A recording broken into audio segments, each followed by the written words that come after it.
älä anna nimen hämätä. Toki ensivaikutelma voi olla karu. Kun saavut junalla Kolhoon, niin täällä tosiaan on juna-asema. Ei tarvitse ottaa kuin muutama askel ja näit yhden Pirkanmaan kauneimmista maisemista. Kolhossa on mahdollista työllistyä monilla eri aloilla, mikä ei ole kovin monessa kylässä itsestäänselvyys. Ja täällä asunnot ovat todella edullisia. Voit asua laadukkaasti paljon pienemmällä rahalla kuin suurissa keskuksissa.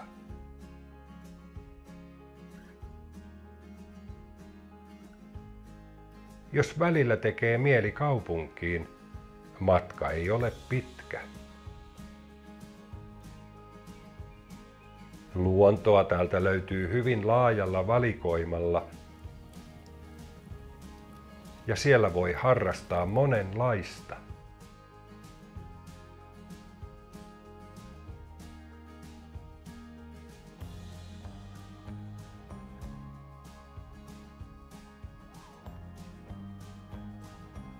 Ja välillä täällä on suuren juhlan tuntua.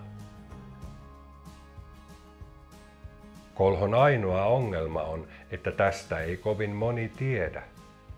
Mutta nyt ainakin sinä tiedät.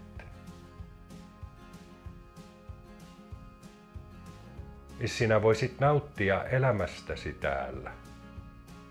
Testaa vaikka heti.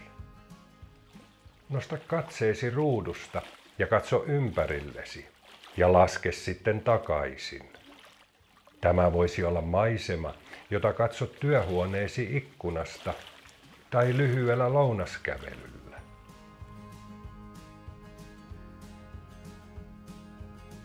Tule nyt ainakin käymään, niin ymmärrät, mistä puhun.